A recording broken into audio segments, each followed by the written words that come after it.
정부가 내년부터 주 52시간 근로제를 시행하는 중소기업에 대해 계도기간을 대폭 늘려주기로 했습니다. 노동계는 노동 절망 정책이라며 총파업 투쟁을 예고했습니다. 딸 조민 씨의 인턴 증명서가 자택에 이어 서울대 연구실 컴퓨터에서 발견된 것에 대해 조국 전 장관 측은 두 컴퓨터가 연동돼 있기 때문이라고 밝힌 것으로 알려졌습니다. 하지만 검찰은 연동된 정황은 없는 것으로 보고 있습니다. 한미 방위비 협상 3차 회의가 시작됐습니다. 미국이 올해보다 5배 인상된 50억 달러를 요구하고 있는 가운데 양측이 한치의 양보도 없이 팽팽히 맞서고 있습니다. 30살 연하의 베트남 국적 아내를 살해하고 암매장까지 한 50대 남성이 붙잡혔습니다. 숨진 여성은 석 달 전에 한국에 왔습니다. 전국 곳곳에서 땅 주인과 이웃들 사이에 다툼이 벌어지고 있습니다.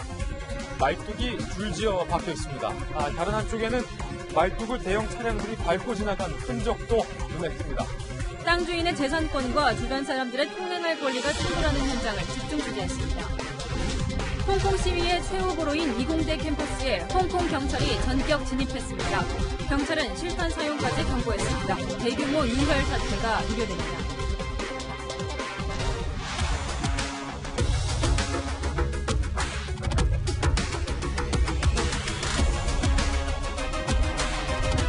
주 52시간제 주춤. 내년 1월부터 직원이 50명 넘는 중소기업들도 주 52시간제가 시행됩니다. 그러나 인건비 부담과 인력난을 호소하는 중소기업들의 아우성에 정부는 오늘 단속과 처벌은 당분간 미루겠다며 보완책을 발표했습니다. 주 52시간 외에 특별 연장 근로 신청 범위도 늘었는데요. 오늘 정부 발표의 핵심 내용 먼저 이상현 기자가 전해드립니다. 현재 300인 이상 기업에 적용되고 있는 주 52시간 근로제가 내년 1월부터 50인 이상 기업으로 확대됩니다. 그런데 정부가 법 시행 한 달 보름을 앞두고 계도 기간을 주겠다고 밝혔습니다. 1월부터 시행하더라도 당분간 단속과 처벌을 하지 않겠다는 겁니다. 중소기업들이 충분히 준비를 해서 52시간제를 현장에 안착하기 위해서는 좀 더 준비 기간이 필요하다고 판단을 하게 되어 있습니다. 300인 이상 기업에 9개월의 계도 기간을 준 점을 감안할 때 300인 미만 기업의 계도 기간은 훨씬 늘어날 것으로 보입니다. 정부의 이번 대책은 기업 2만 7천 곳의 근로자 280만 명에 적용됩니다. 재난 상황에만 허용하는 특별 연장 근로 범위도 늘어납니다. 일시적 업무량 급증 같은 경영상 사유를 포함하겠다는 겁니다. 앞서 문재인 대통령은 52시간 근로제 시행으로 중소기업들이 어려움을 호소하자 대책 마련을 주문했습니다. 탄력근로제 등 보완 입법의 국회 통과가 시급합니다. 국회의 입법 없이 정부가 할 수 있는 대책들을 미리 모색해 주기 바랍니다. 또 보완책 없이 주 52시간제가 확대되면 25만 개의 일자리가 사라진다는 연구 결과가 나오는 등 여러 우려가 나오면서 정부가 대책을 내놓은 겁니다. 정부가 대내외 경제 여건과 중소기업들의 고용 여력을 간과하다가 시행 한 달을 앞두고서야 보완책을 내놨다는 지적이 나옵니다. 채널A 뉴스 이상현입니다. 보신 것처럼 시행을 불과 한 달가량 앞두고 나온 이번 정부 발표에 대해 중소기업은 땜질식 미봉책 이렇게 반발을 했고 노동계는 주 52시간 제도를 포기한 거라며 총파업을 예고했습니다. 이다희 기자가 엇갈리는 현장 이야기를 들어봤습니다. 인조 대리석을 생산하는 대전의 제조업체. 내년 1월부터 주 52시간 근무제 도입을 앞두고 정부가 계도 기간을 두겠다고 발표했지만 한숨만 나옵니다. 시행 시기를 뒤로 미뤘을 뿐 근본적 해법이 아니라는 겁니다. 52시간을 시행을 하게 되면 전체적으로 인원이 한 1.5배 정도 늘 가망성이 있고 특히 중소기업은 인원 문제가 좀 심각한데 특별 연장 근로 범위를 확대한 것도 미봉책에 불과하다는 지적입니다. 하루나 이틀 아니면 한 달이나 두 달 이렇게 적용되는 것이지 1년 내내 적용할 수는 사실상 없는 거거든요. 경제단체도 우려의 목소리를 냈습니다. 한국경영자총협회는 중소기업이 법을 어겨도 형벌만 미루겠다는 것이라고 지적했고 중소기업 중앙회도 1년 이상 시행유예를 요청했지만 계도 기간을 부여하는 데 그쳤다며 아쉬움을 드러냈습니다. 주 52시간 근무로 워라밸을 기대했던 중소기업 근로자들도 실망하기는 마찬가지입니다. 근로자 입장의 복지라고 해야 되나? 그런 근무 환경에 대한 개선이 조금 부족하다고 느껴질 수도 있을 것 같아서 만족스럽지는 못한.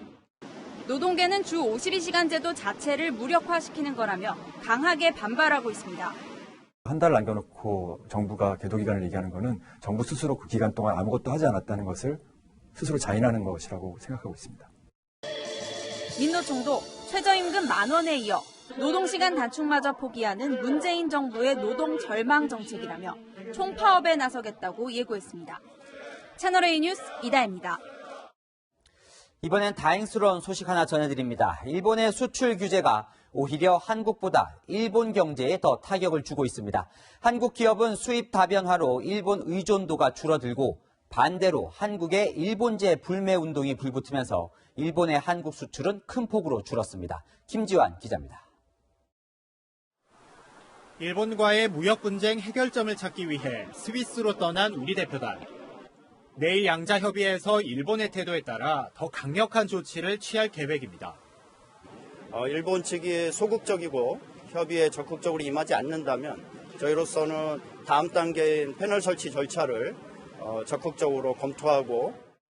그런데 일본이 보복 조치라며 시행한 수출 규제 덕분에 오히려 우리나라의 대일본 무역 적자가 줄어들고 있는 걸로 나타났습니다. 올해 1월부터 지난달 말까지 일본에 대한 무역 수지 적자는 163억 6천만 달러인데요. 지난해 같은 기간과 비교할 때 20% 넘게 줄어든 수치입니다. 특히 역대 최고치였던 2010년과 비교하면 절반 수준으로 2003년 이후 16년 만에 가장 적게 적자를 본 겁니다.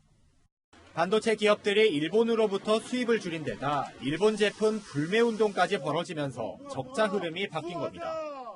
저희가 일본으로부터 수입하는 물량이 훨씬 더 많이 줄었기 때문에 일본이 또 함께 이 수출에 의한 영향을 받았다고, 부정적인 영향을 받았다고 보여집니다.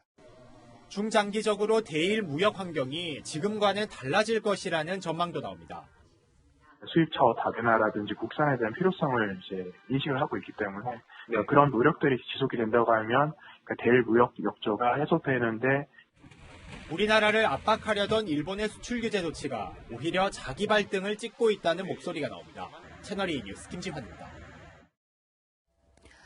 30살 어린 베트남 국적의 아내가 50대 남편에게 살해당하는 사건이 발생했습니다.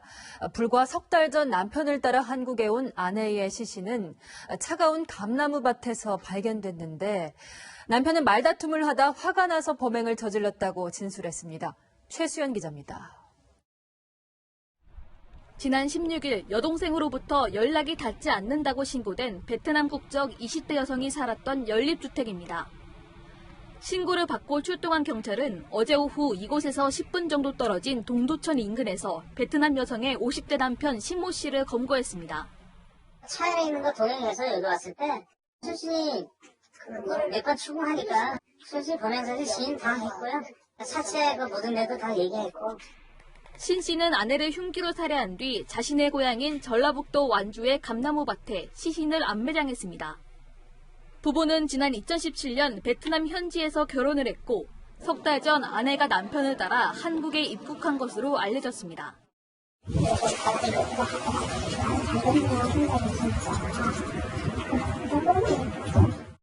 신 씨는 경찰 조사에서 아내와 말다툼을 하다 홧김에 살해했다고 진술한 것으로 알려졌습니다.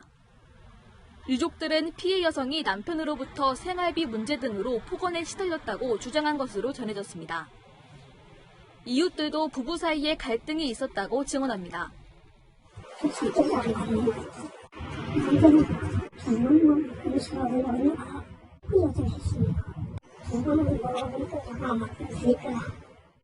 경찰은 살인과 시신 유기 등의 혐의로 남성에 대해 구속영장을 신청하고 시신 부검을 통해 정확한 사망 원인을 조사할 예정입니다. 채널A 뉴스 최수연입니다. 오늘 제주도에서는 전 남편 살해 사건 고유정에 대해 검찰이 형을 구형할 예정이었지만 연기됐습니다. 고유정이 직접 입을 열었는데 검찰이 무섭다고 하는 등 횡설수설했습니다. 정현우 기자입니다.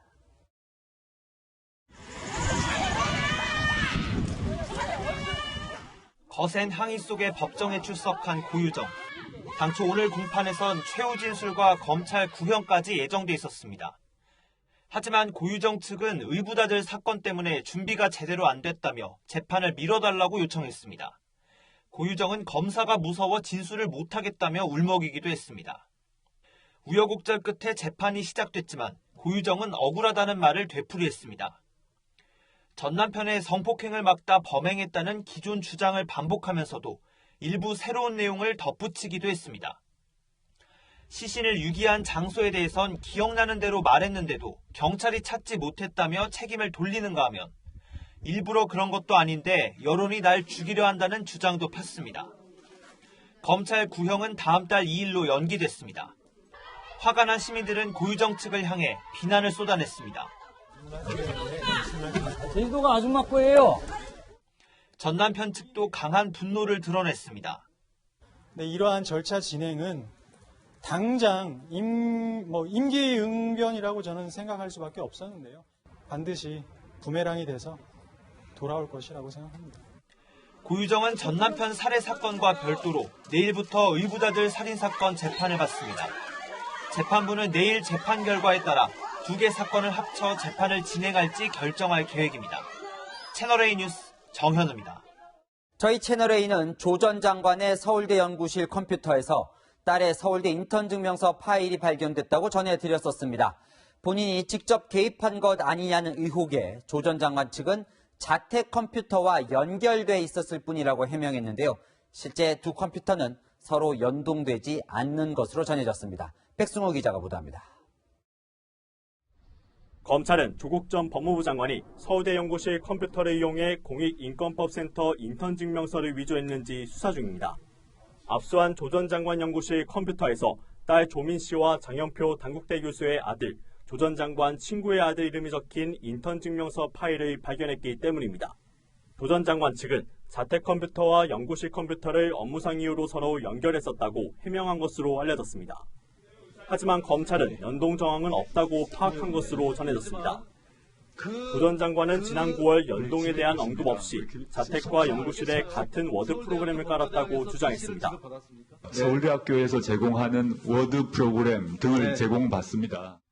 서울대 연구실 컴퓨터를 집에 가져왔었다고 했다가 정확한 건 확인해봐야 한다고 말하기도 했습니다. PC에서 그 팩이 거의 이제 중고가 되게 되면 집에서 쓰고 있습니다. 예. 그래서 서울법대에서 지급된 거를 집에 가지고 갔다? 지금 확인해봐야겠습니다. 이게 PC인지 윈도우인지 확인해보겠습니다.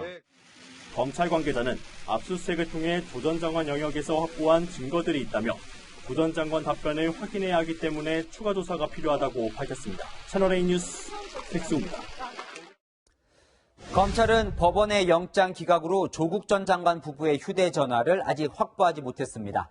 그러나 수사에 필요한 휴대전화 기록과 문자 메시지 등은 갖고 있는데요.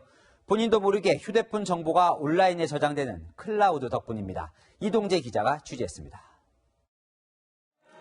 지난 8월 27일 조국 전 법무부 장관 일가 의혹 규명을 위한 첫 압수수색 이후 2달 반, 검찰은 아직까지 조 전 장관 부부의 휴대전화는 확보하지 못했습니다.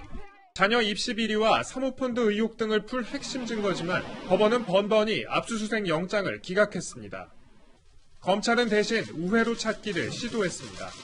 그 가운데 핵심이 바로 클라우드 시스템입니다. 클라우드 시스템은 휴대전화 문자 메시지나 사진 등이 자동으로 온라인에 저장되는 데이터 보관 서비스로 대량의 데이터를 손쉽게 옮길 수 있습니다. 검찰은 조 전 장관의 부인 정경심 교수의 컴퓨터와 연동된 클라우드를 통해 휴대전화 기록을 확보하는 한편 조국 가족 펀드 운영사인 코링크 PE 관계자 등의 클라우드에서 조 전 장관 부부 관련 자료를 찾아낸 것으로 알려졌습니다. 정 교수와 관련된 코링크 PE의 각종 자료가 압수수색 전에 다수 폐기됐지만 클라우드를 통해 버젓이 드러난 겁니다. 자동 저장된 파일이 핵심 증거로 활용된 예는 국정농단 사건이 대표적입니다. 박근혜 전 대통령의 비선진료 혐의를 받던 김영재 성형외과 원장 부부의 경우 휴대전화와 연동된 포털 사이트 계정에 자동으로 위치 정보가 저장돼 청와대를 17차례 드나든 사실이 확인됐습니다. 채널A 뉴스 이동재입니다.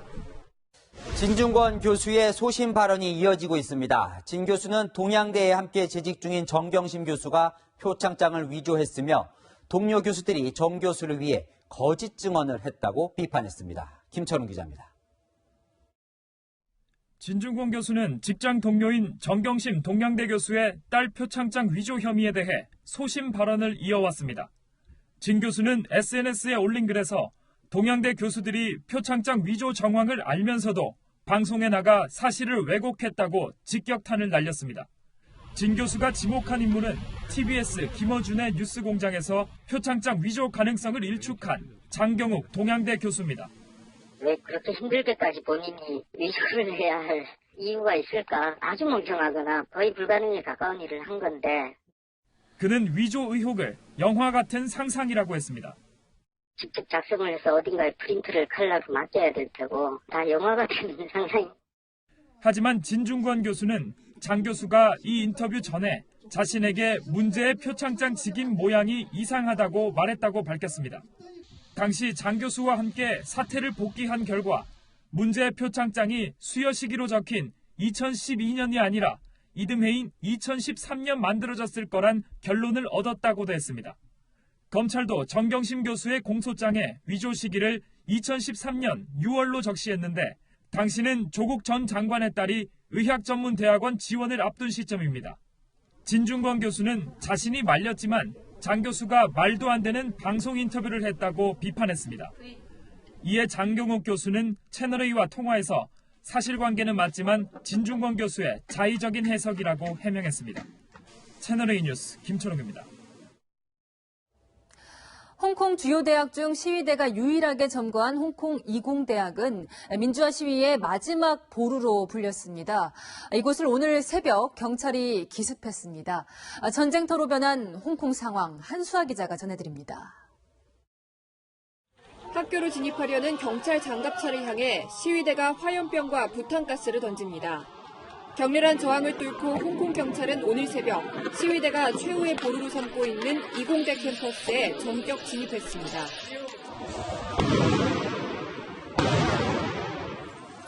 신형 무기인 음형 대포까지 동원해 진압에 나섰습니다.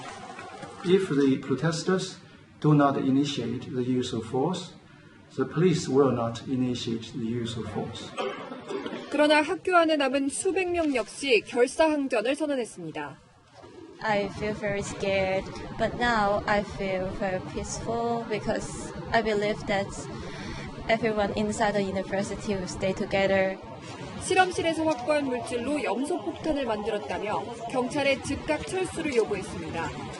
교내 사무실 곳곳에는 피자국과 함께 갑자기 숨어들어 미안하다는 편지를 남겼습니다. We have no water supply, no food supply, and there's no way out. The police are outside firing tear gas, rubber bullets, and maybe live rounds. 학생들이 고립됐다는 소식에 도심에선 시위대를 지원하는 가두 시위도 벌어졌습니다. 택시기사들은 더 많은 경찰이 이공대로 진입하지 못하게 도로를 막았습니다.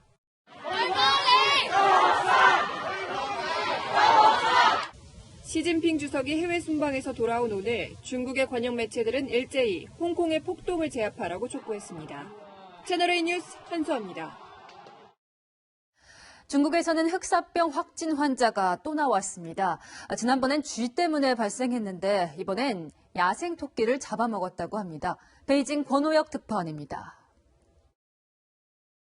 네이멍구 자치구 보건당국은 흑사병 환자가 추가로 발생했다고 밝혔습니다.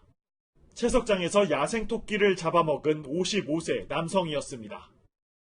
目前未发现本病例与前2例病例之间有流行病学关联。目前患者已在乌兰察布市化德县医院隔离救治。 이 남성과 접촉했던 28명도 모두 격리돼 당국이 관리 중인 것으로 알려졌습니다. 40대 부부에 이어 이번 50대 남성까지 3명의 흑사병 환자는 모두 네이멍구 시딩궈러맹 출신으로 이미 석 달 전 동물관 흑사병이 널리 퍼졌던 지역으로 확인됐습니다. 이런 가운데 40대 부부 환자가 격리치료차 머물고 있는 베이징에서는 흑사병 공포가 가시지 않고 있습니다. 최근 흑사병 의심 환자가 시내 호텔에 머물다 갔다는 소문이 돌더니 나흘 만에 사실로 확인되기도 했습니다.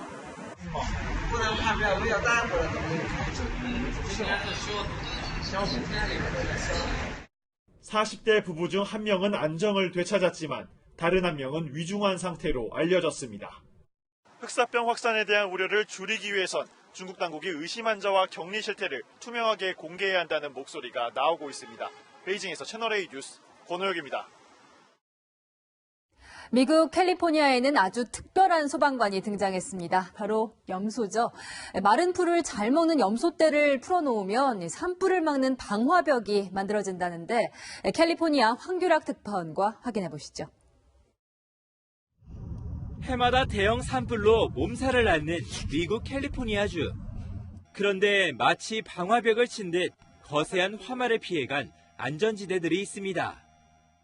여기는 레이건 전 대통령 도서관 앞인데요. 제가 서 있는 이곳에는 산불의 피해를 전혀 입지 않았지만 여기서부터는요, 산불의 흔적이 아직까지도 선명하게 남아 있습니다. 산불로부터 도서관을 지킨 것은 다름 아닌 염소들입니다. 5달 전에 이 염소들이 주변의 마른 풀을 미리 먹어치웠기 때문입니다. So they're able to get up there and eat down the vegetation, stuff that normally wouldn't be touched. And then that creates the fuel for the fires. 염소가 하루에 먹는 풀의 양은 자기 체중의 9%인 약 4kg 정도. 땅속의 씨앗까지 먹어치우는 먹성 때문에 사람보다 속도도 빠를 뿐더러 제초 작업을 하는데 사람은 시간당 20달러, 염소는 하루에 단 1달러면 충분합니다.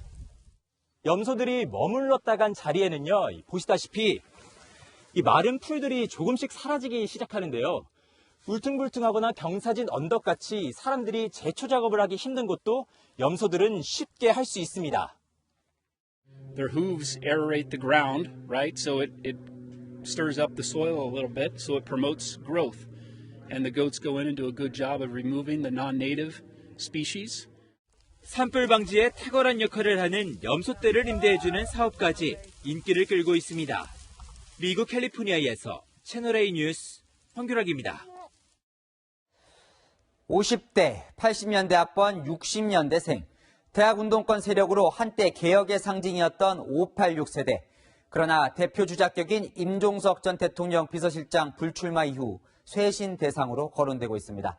학생회장을 지낸 이인영, 우상호 의원 등은 불쾌함을 나타내고 있습니다. 강지혜 기자가 보도합니다. 임종석 전 대통령 비서실장의 총선 불출마 선언 이후 더불어민주당 안팎에서 586 그룹 용태론이 나오자 당사자들은 선긋기에 나섰습니다. 경우에 따라서는 모든 사람이 다 나가야 되는 건 아니잖아요. 남아서 일할 사람들은 남아서 일하고 또 다른 선택할 사람들은 다른 선택을 하고 이렇게 될 텐데 586 그룹이라는 이유만으로 불출마하라는 요구는 타당하지 않다는 게 전대협 의장 출신 이원내 대표의 생각입니다. 연세대 총학생회장을 지낸 우상호 의원은 모욕감까지 느낀다고 했습니다.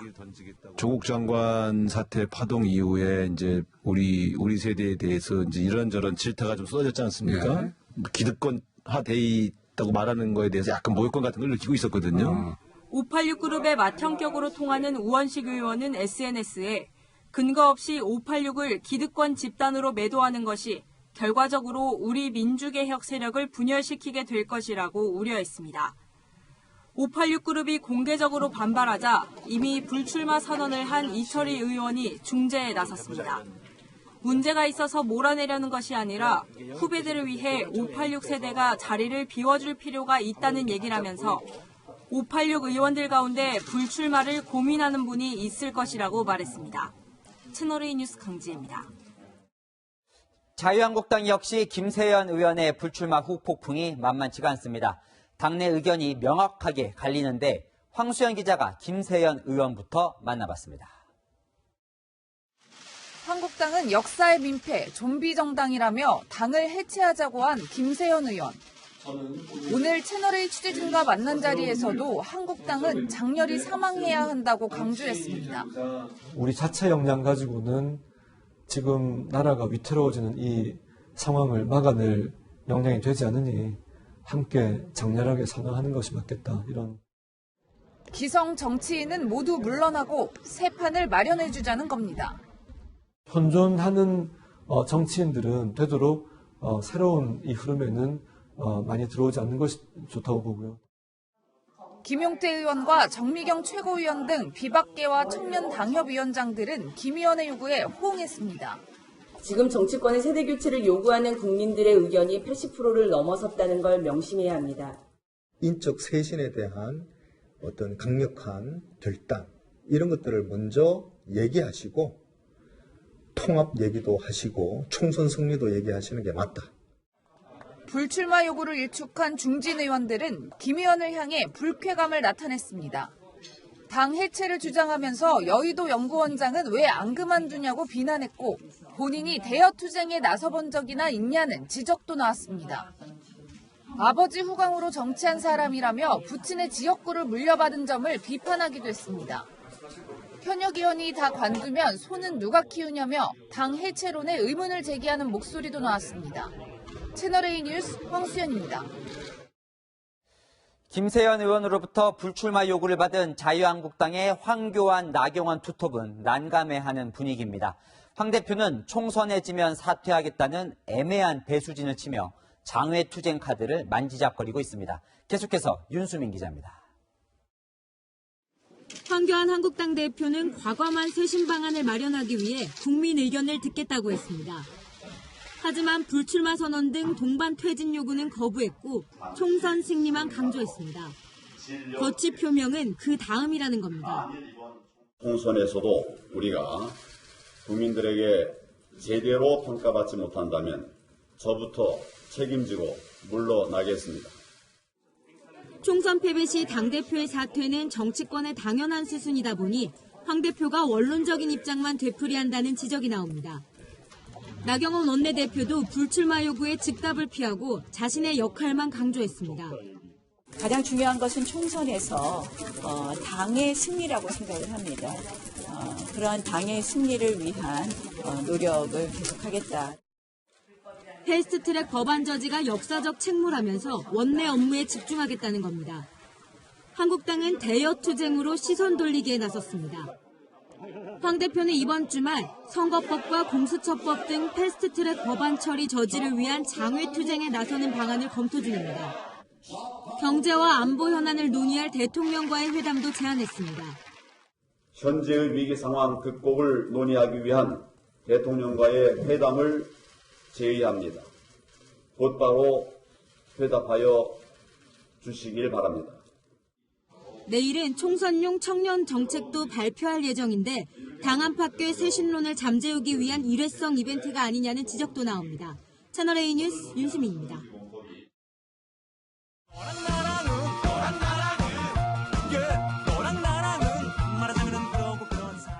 네, 여랑야랑 시작합니다. 이재명 기자, 첫 번째 주제 시작할까요? 예, 환영받지 못한 이유, 이렇게 제목을 달았습니다. 국민들이 예민하게 생각하는 것 중 하나가 국회의원 세비죠. 오늘 정의당 심상정 대표가 국회의원 세비를 최저임금의 5배 이내로 제한하는 법안을 발의했습니다. 세비는 국회가 별다른 조치를 하지 않으면 공무원 보수 인상률대로 또 2.8% 인상될 예정입니다. 국민들의 비판을 받기 전에 국회가 스스로 먼저 개혁합시다. 올해 국회의원이 받는 월급이 1,264만 원인데요. 심 대표가 발의한 법안이 통과되면 내년에는 약 400만 원이 줄어 872만 원을 받게 됩니다. 네, 유권자 입장에서는 싫어할 내용은 아니네요. 예, 하지만 당장 세비가 깎일 국회의원들은 이 법안을 외면했습니다. 민주당과 자유한국당, 바른미래당, 소위 원내 교섭단체 3당 의원은 한 명도 서명을 해주지 않아 아쉽게 생각합니다. 국회 개혁을 더 이상 말로만 하지 맙시다. 예, 하지만 의원들이 호응하지 않은 건 세비가 깎여서만은 아닐 겁니다. 심 대표가 이 법안을 내놓은 건 국회의원 정수 확대에 대한 국민적 거부감을 줄이기 위해서죠. 하지만 민주당은 의원 정수 유지를, 한국당은 오히려 축소를 주장하고 있으니 심 대표 법안에 동의하기 힘들었을 겁니다. 네, 의원들은 당연히 호응을 안 할 것 같은데 국민 입장에서도 사실 이게 되겠나 싶긴 해요. 예, 세비 삭감이 의원 정수 확대를 전제로 하고 있다 보니 누리꾼들의 반응은 썩 좋지 않았습니다. 의원을 늘리기 위한 꼼수라는 겁니다. 정치권이 과거에도 여러 차례 세비 삭감을 약속했지만 제대로 지킨 적이 없는 것도 큰 영향을 미쳤을 겁니다.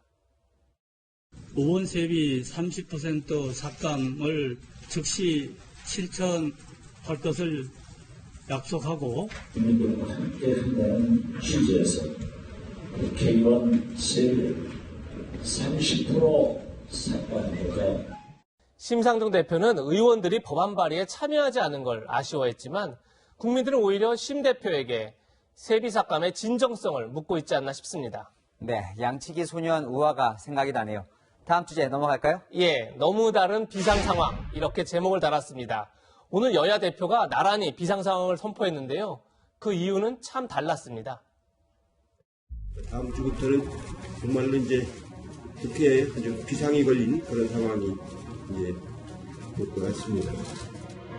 자유한국당은 이러한 역사적 위기를 맞아서 현 상황을 나라 망치는 비상 상황으로 판단합니다. 따라서 현 상황을 비상 시국으로 선언하고 네, 여야 대표 모두 비장해 보이기는 하는데 상황이 뭐 다른가 보죠? 예, 이해찬 대표가 비상 상황을 선포한 건 국회에 비상 상황이 올 수 있다는 얘기입니다. 선거법 개정안의 심의 마감 시간 26일입니다. 27일부터는 이제 본회의에 회부되어 상정이 가능해야 되겠습니다. 아마 여기에 가다 보면은 지난번 동물국회가 또 도래하지 않을까 하는. 다시 말해 선거법 개정안, 공수처법 처리로 동물국회가 될 수 있으니 비상한 각오로 몸을 던지자 이런 주문인 겁니다. 이인영 원내대표는 다음 주부터 3주간 민주당 의원들의 출국을 금지했습니다. 네, 그럼 한국당이 비상 상황을 선포한 이유는 뭔가요? 뭐 선거법을 막겠다 뭐 이런 건가요? 아닙니다. 황교안 대표가 비상 상황이라고 한 것은 이번 주 금요일 자정 지소미아, 즉 한일 군사정보보호협정이 종료되기 때문입니다. 황 대표는 지소미아가 종료되면 이런 상황이 올 것이라고 우려했습니다. 미국 정부 내에서는 우리 정부가 지소미아를 최종 파기하면 퍼펙트 프롬 스톰이 올 것이라고 하는 경고가 나오고 있습니다. 중국의 경제 보복과는 비교도 되지 않는 경제적 충격을 받게 될 것입니다. 비상 상황 이유가 전혀 다른데 뭐 서로 상대방 탓하는 건 또 비슷한 것 같기도 하고요. 예. 물론 야당의 위기감을 더 부풀린 측면도 있을 겁니다. 하지만 여당이 국정보다 내년 총선에만 너무 올인하는 것 아니냐 이런 지적도 나옵니다.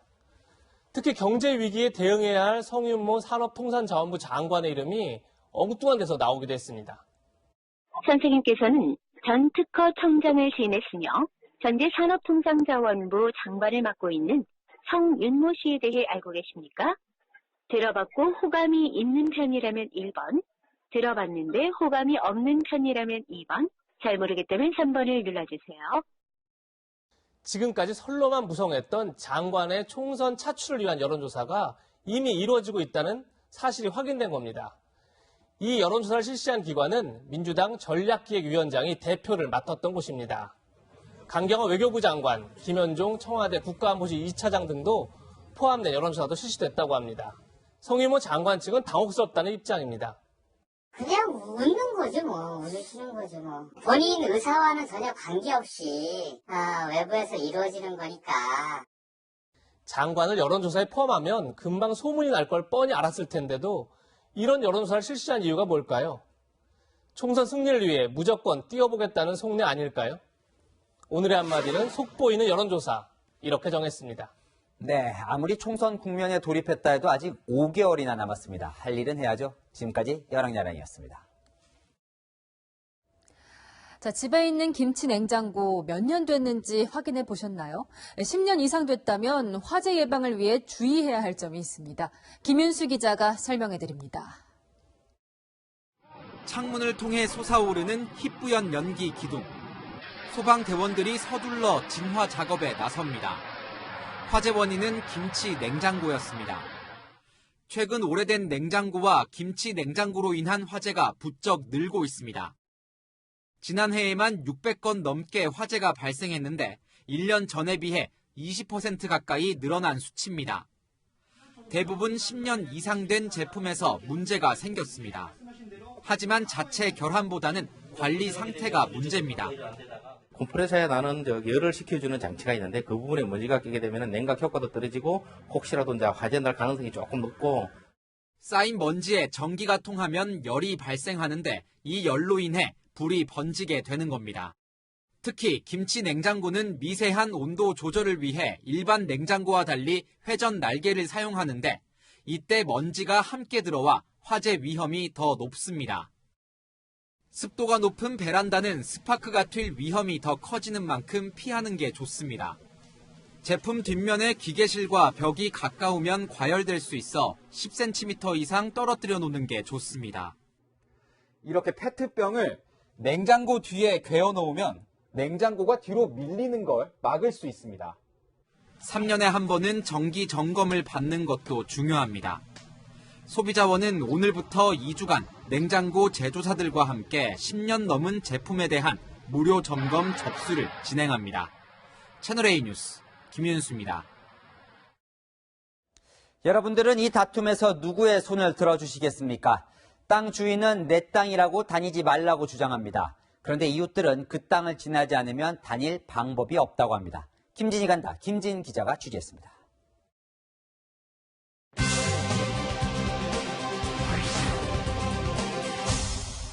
저는 지금 경기도 남양주시의 한 도로에 나와 있습니다. 이 길 너머에는 공장들이 모여 있어 자재를 실은 대형 트럭들이 이 길을 주로 지나다닙니다. 그런데 보시는 것처럼 말뚝이 줄지어 박혀 있습니다.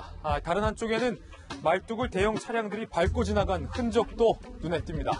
이 말뚝은 이 땅의 주인이 차량 통행을 막기 위해서 직접 설치해 놓은 것이라고 하는데요. 이처럼 통행로로 사용되는 곳을 두고 땅 주인과 마찰을 빚고 있는 곳이 전국에 빈번치 않게 있다고 합니다. 그래서 그 현장을 직접 찾아가 보겠습니다. 화물차 이동이 많은 이곳. 20여 개 업체가 있는 인근 공장지대로 가는 유일한 길입니다. 그런데 올 봄부터 쇠말뚝이 박혔습니다. 말뚝 사이의 간격은 2.2m. 화물차는 통행이 불가능하고 승용차 한 대가 간신히 지날 정도인데요. 그러다 보니 사고도 자주 일어납니다. 저거 박았을 때 일주일 동안 꼼짝 못했어요. 조업을 다 못하고 직원들 다 집에 보냈어요. 회사가 다 적자를 보면서. 이렇게 큰 차 갖고 경제활동하는 사람 다 죽으라는 얘기 그렇게 하는 거예요. 땅 주인이 말뚝을 세운 이유는 무엇일까요? 뭐 때문에 막으신 건데요?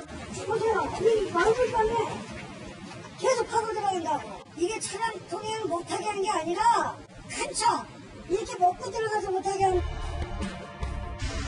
참다 못한 트럭들은 말뚝을 그냥 밟고 지나갑니다. 생계가 달려있는데 이건 실어야 되니까 차가 옆으로 긁혀도 들을 수밖에 없는 사람. 업체들은 결국 소송을 내고 법적 다툼을 벌이기로 했습니다. 강원도 주문진의 작은 마을에서도 비슷한 일이 일어났습니다. 30가구가 모여 사는 연립주택인데요. 차량 진입로가 2년 전부터 사라졌습니다. 차지고 뭐고 다 이렇게 다녔던 거예요. 이거는 여기서 갖다 막은 거예요. 누가요? 여기 땅 주인이. 다니질 말라 이거죠. 결국 일부 주민들은 승용차를 다른 곳에 세워두고 집까지 400m를 걸어 다니고 있습니다. 차 여기다 대고. 그럼 여기다 대고 이렇게 걸어오는 거예요? 땅 주인도 사정은 있습니다. 통행 차량이 자신의 집을 망가뜨린다고 하소연합니다. 지금 다른 얼굴은 차가 다니느라 회비를 받아가지고 물레 나왔더라고. 도대체 이름이 되면 안 되겠다. 그래가지고 나와서 주민을 그걸 해달라고. 불편을 참다 못한 일부 주민들은 우회로를 돈을 주고 빌려서 사용하고 있지만 임시 방편일 뿐입니다. 건축조하고 방조장하고 사고관이 되겠다. 문제의 것이지 대전은 대여사의 문제는 없습니다. 사유지 통행로를 둘러싼 갈등은 도심 한가운데서도 벌어집니다. 특색 있는 상점이 많아서 발길이 끊이지 않는 부산 해리단길. 그런데 최근 상가 건물 앞에 가림막이 설치됐습니다. 땅 주인이 소유권을 주장하고 나선 겁니다. 2003년에 도로를 만들 당시 해운대구가 미처 수용하지 못했는데 이 땅이 최근 새 주인에게 낙찰된 겁니다.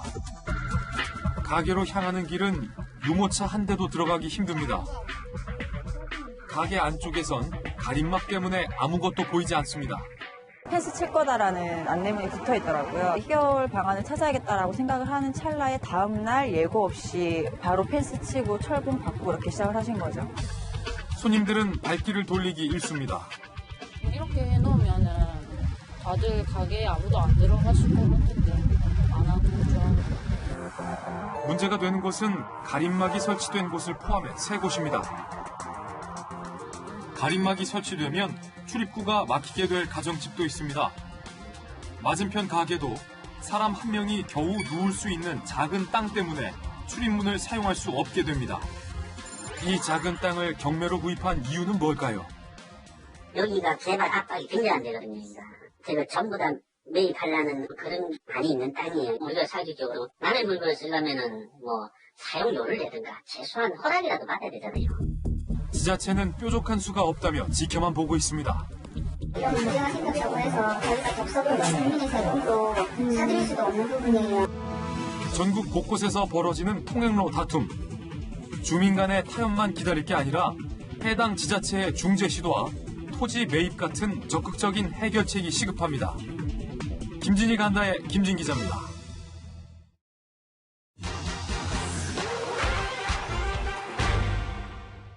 Do you know about the Michelin Man? It is a book. It is the book, Jana. The Bible. Michelin sends its inspectors to restaurants to eat and award stars. 전 세계 요리사들에게 이름을 올리는 것만으로도 최고의 영예로 여겨지는 미쉐린 가이드. 그런데 이 가이드에 원치 않는데도 등재됐다는 한 셰프가 있는데요.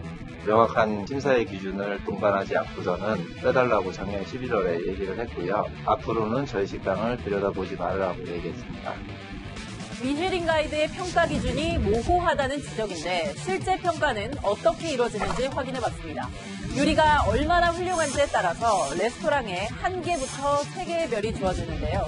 15개 국적의 평가위원들이 32개 국가식당들을 선별해서 방문한 뒤 비공개로 심사를 진행합니다.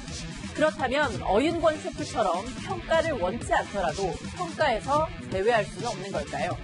미쉐린 코리아 측은 출판 협찬사나 레스토랑의 요구에 영향을 받지 않고 120년간 독립적으로 발행해왔다며 특정 레스토랑의 배제 요청을 수용하기는 어렵다고 선을 그었는데요. 하지만 미쉐린의 본고장 프랑스에선 등급이 강등됐다는 이유로 한 셰프가 극단적 선택을 하는 일까지 벌어지자 미쉐린 스타를 반납하겠다는 유명 셰프의 요구를 받아들인 적도 있습니다. 일하는 식구들끼리의 여탈감, 동기부여 측면에서 좀 많이 힘들었고요. 불건전한 서적에 식당과 저의 개인의 이름이 게재되었다는 그 자체가 좀 모욕이라고 생각이 됩니다. 결국 어 셰프는 미쉐린 측을 모욕죄로 고소했는데요. 하지만 법조계에선 별 1개가 낮아졌다고 해서 사회적 평가가 떨어졌다거나 모욕하려는 미쉐린 측의 고의가 있다고 보기 어려워 형사처벌까지는 어렵다는 견해가 다수입니다. 다만 미쉐린의 평가자로서의 권위를 부여하고 있는 만큼 이 신뢰와 책임을 입증하는 것도 미쉐린의 몫입니다. 이상 팩트맨이었습니다. 한국과 미국이 내년도 주한미군 방위비 분담금을 놓고 오늘 4시간 동안 회의했지만 이견을 좁히지 못했습니다. 가장 쟁점 무엇일까요? 미국은 그동안 괌에 있는 B-52 폭격기를 북한에 경고 메시지를 보낼 때 한반도 상공으로 날렸죠. 이렇게 유사시에만 한반도로 보내는 전략 자산의 유지 비용까지 한국에 추가로 부담하라고 하는 겁니다. 자세한 협상 내용 이동은 기자가 전해드립니다. 한미 방위비 분담 협상 대표가 한국국방연구원에서 비공개로 마주 앉았습니다. 협상은 오후 1시부터 4시간 동안 진행됐는데 양측은 내년도 주한미군 방위비 분담금을 놓고 팽팽히 맞섰습니다. 미국은 올해보다 5배 인상된 5조 4,800억 원에서 5조 8천억 원 사이의 방위비 분담금을 요구한 것으로 알려졌습니다. 우리 정부는 2조 원 정도를 최대치로 보고 협상 중입니다. 외교소식통은 트럼프 대통령이 50억 달러를 요구하자 미 행정부가 인도태평양 전략자산 유지 비용까지 주한미군 방위비에 포함시켰다며 불만을 토로했습니다. 방위비는 인건비와 군사시설 건설비, 군수지원비로 구성되는데 항목에 없는 전략자산 유지 비용을 포함시키려 한다는 겁니다. 하지만 미국은 전략자산의 경우 유사시 한반도에 전개되는 만큼 다른 지역에 있는 전략자산 유지 비용도 한국이 부담해야 한다는 입장입니다. That our countries will continue to stand shoulder to shoulder to enhance security, stability, and prosperity on the Korean Peninsula and in the broader Indo-Pacific region. 미국은 올해 방위비가 타결 안 될 경우 주한미군 한국 군무원 월급 지급이 중단될 것이라고 압박한 것으로 알려졌습니다. 채널A 뉴스 이동훈입니다. 돈 없으면 집에 가라. 오늘 방위비 분담금 협상이 이루어지는 동안 시민단체들이 든 팻말입니다. 미국 대사관 앞에서도 촛불 집회가 열리고 있습니다. 사공성근 기자입니다. 두터운 옷을 입은 집회 참가자들이 촛불을 손에 든 채 차가운 보도블럭 위에 앉았습니다. 진보 성향 시민단체 회원들은 30m 정도 떨어진 주한미국 대사관을 향해 방위비 분담금 협상 중단을 요구했습니다.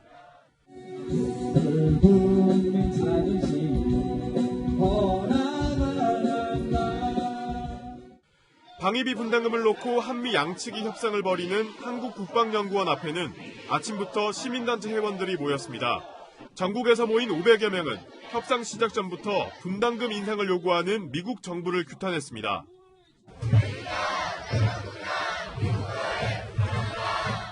협상장 인근에서 행진을 하는 참가자는 복면을 쓴 트럼프 미국 대통령 그림을 손에 들었습니다. 주한미군 철수를 주장하는 구호도 이어졌습니다. 굴욕협상 필요 없다. 돈 없으면 집에 가라. 집에 가라. 집에 가라. 협상 시작 시간이 임박하자 출입구 앞에서는 경찰과의 몸싸움이 벌어졌고 협상단은 다른 통로를 통해 입장했습니다. 참가자들은 현재 우리가 분담하는 방위비도 많다며 500% 추가 인상 요구는 강탈이라고 주장했습니다. 합리적 타협을 기대할 수 없다며 우리 정부를 압박하며 협상 중단도 요구했습니다. 이것은 협상이 아니라 주권 강탈의 장이요 헬세 강탈의 장일뿐이다. 주권자의 이름으로 요구한다. 굴욕 협상을 당장 중단하라. 주최 측은 협상 이틀째인 내일도 같은 장소에서 집회를 이어가기로 했습니다. 채널A 뉴스 사공성근입니다. 북한과 미국도 실무협상 재개를 앞두고 막판 신경전을 펼치고 있습니다. 북한은 미국을 향한 군사 도발 메시지를 보내는데 트럼프 대통령은 여유로운 모습입니다. 유주은 기자입니다. 김정은 위원장이 지켜보는 가운데 북한 특수부대원들이 낙하산을 펼친 채 내려옵니다. 저격병들이 생소한 지대에 고공 침투하여 습격 전투 행동으로 이전할 수 있는 실전 능력을 정확히 갖추는가를 판정하는 레이더에 포착되지 않는 AN-2기로 저공 침투한 뒤 주한 미군 기지 등 주요 시설을 타격하는 것이 주요 임무입니다. 이틀 전에는 김정은 위원장이 전투 비행 훈련을 현지 지도했는데 미국을 향한 압박으로 보입니다. 자신들을 말리기 위해선 미국이 양보하고 한국은 침투 대상이 될 수 있으니까 너희의 이익을 위해서라도 미국을 설득해라. 북한 영변 핵시설에서는 방사성 물질 이동에 사용됐던 특수 궤도 차량의 움직임이 포착됐습니다. 지난 1일 방사화학 실험실과 우라늄 농축 공장에 있던 차량이 일주일 뒤에 인근 풍강리 철도시설에서 발견된 겁니다. 미국이 제재 완화와 체제 보장을 하지 않는 한 핵 활동을 멈추지 않겠다는 경고로 보입니다. 미국은 북한 달래기에 나섰습니다. 한미 연합 공중훈련을 연기한 데 이어 트럼프 대통령은 김정은에게 합의를 이뤄야 한다, 곧 보자며 비핵화 협상을 독려했습니다. 하지만 북한은 김계관 외무성 고문담화를 통해 아무것도 돌려받지 못한 채 더 이상 미국 대통령에게 자랑할 거리를 주지 않을 것이라며 당장 적대 정책부터 철회하라고 거듭 압박했습니다. 채널A 뉴스 유주은입니다. 치열한 경기 속에서 멋진 플레이가 나오고 멋진 말도 터져 나오고요. 선수들은 흥도 오르는데요. 한 주간의 명장면 김태욱 아나운서입니다. 배구계의 귀요미 표정부자 이다영. 경기가 잘 풀리자 흥이 오를 대로 오릅니다. 엄지척은 기본. 어깨춤이 절로 나오고요. 실수를 해도 흥은 멈출 수가 없네요. 선수들이 흔들릴 때는 감독이 나서야겠죠. 돌돌이 생각하더니 좀 뜬금없는 말이 나옵니다. 가슴을 펴고 고개를 들고 떳떳하게 하고 나와. 알겠어? 또 어록이 하나 탄생했네요. 예. 감독은 무척이나 뿌듯한 모습인데 선수들은 오글거리는 표정이네요. 반면 인상을 쓰며 카리스마를 뿜어내는 차상현 감독. 큰일 났습니다. 복부로 향하는 스파이크. 어나이는 눈치를 보는데요. 하지만 따뜻한 반전 미소로 마무리됩니다. 신경전이 정말 치열합니다. KBL 최고의 앙수 이관희와 이정현인데요. 둘은 몸의 대화도 나눈 사이죠. 오늘도 제대로 붙었습니다. 던지는 족족 들어가는 두 선수. 선의의 라이벌 대결은 언제나 좋은 자극제입니다. 맞고 부딪히고 넘어져도 끝까지 최선을 다하는 선수들 활약에 팬들은 열광합니다. 스포츠 명장면이었습니다. 찬바람이 심상치 않습니다. 북서쪽에서 강한 한기가 물려와 내일 아침 매서운 겨울 추위가 찾아올 텐데요. 서울 등 중부 곳곳엔 한파주의보가 내려졌고 내일 서울의 아침 기온은 영하 4도까지 곤두박질 치겠습니다. 그 밖에 중구도 철원 영하 7도, 세종 영하 2도로 오늘보다 많게는 10도 이상 떨어지겠습니다. 강한 바람이 체감 온도를 더욱 끌어내리니까요. 두꺼운 외투뿐만 아니라 보온용품도 두루 챙기는 게 좋겠습니다.